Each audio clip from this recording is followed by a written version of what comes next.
President Udall, thank you very much for those remarks. My next great pleasure is to introduce our Chancellor, very well known to all of you now since I believe he's in his 5th year of being Chancellor. I always get a real special thrill to introduce the distinguished scholar in condensed matter physics, who is also the leader of our campus. And I could read many accolades that are written in these notes about him, but I think all of us know him in a very personal way. And throughout the growth of this campus in the last 5 years, he's been the inspirational speaker at many of our events. And so I think at this very moment, this is the most warm welcome he could receive in front of this wonderful building that he too has put blood, sweat, and tears in and made it a very vibrant part of his personal mission on this campus. Please warmly welcome our Chancellor. Thank you.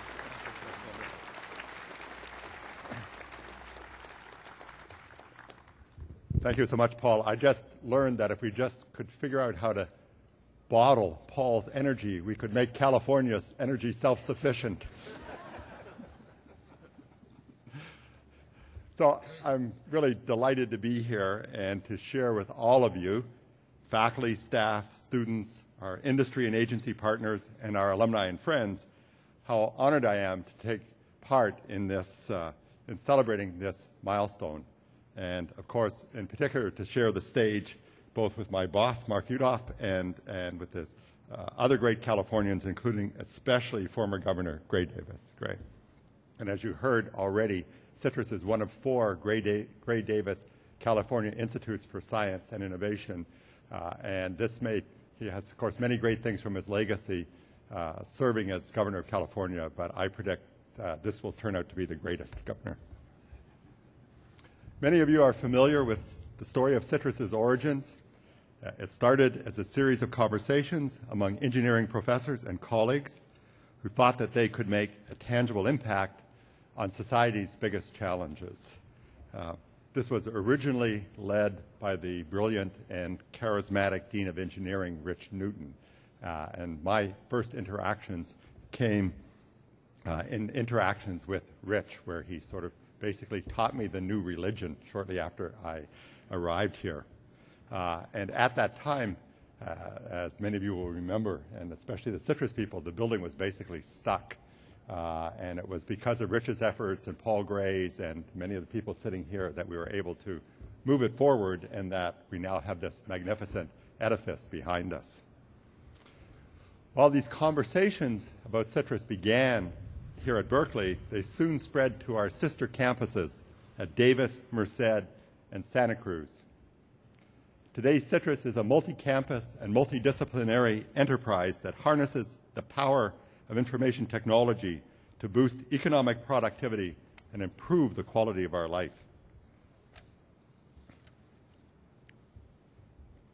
The work of CITRIS means a great deal to all of us here at UC Berkeley. It exemplifies the public service mission of the University of California. However, the men and women who shaped the CITRIS vision knew that they had to do more than simply set out to change the world. They knew that they had to remove the boundaries between disciplines and institutions so that they could tackle problems in health, energy, environment, and social equity in a true spirit of collaboration. The CITRIS headquarters we now stand before is an absolutely stunning manifestation of this passion for collaboration. No single department will take up residence here. Instead, engineers and scientists will mix freely with colleagues in the social sciences, policy studies, and the humanities to tackle challenging needs in the public domain. Because research partners from industry will be involved in these collaborations from the outset, we fully expect that this activity will launch new products and possibly reshape entire industry sectors. As you go inside the building after our ceremony, I invite you to imagine the kind of activity that will take place here. In one laboratory, experts in computing and manufacturing will be teaming up with architects to design sensor networks that conserve energy use in buildings. Nearby, bioengineers will be working with infectious disease experts to make reliable devices for detecting pathogens in our water and in our air.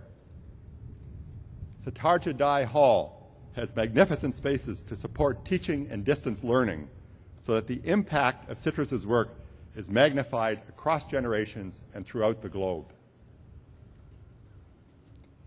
This building is also a magnificent demonstration of the power of teamwork.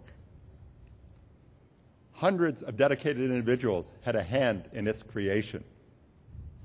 From the university faculty members and planners who envisioned a radical new design for collaborative research space, to the architects and construction crews who built the facility as an actual testbed for new technologies.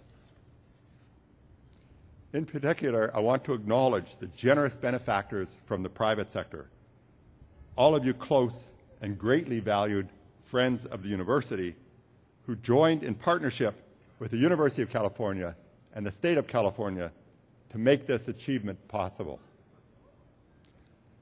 I know I speak for my colleagues here at Berkeley in expressing how proud and honored we are to serve as the headquarters campus for CITRIS.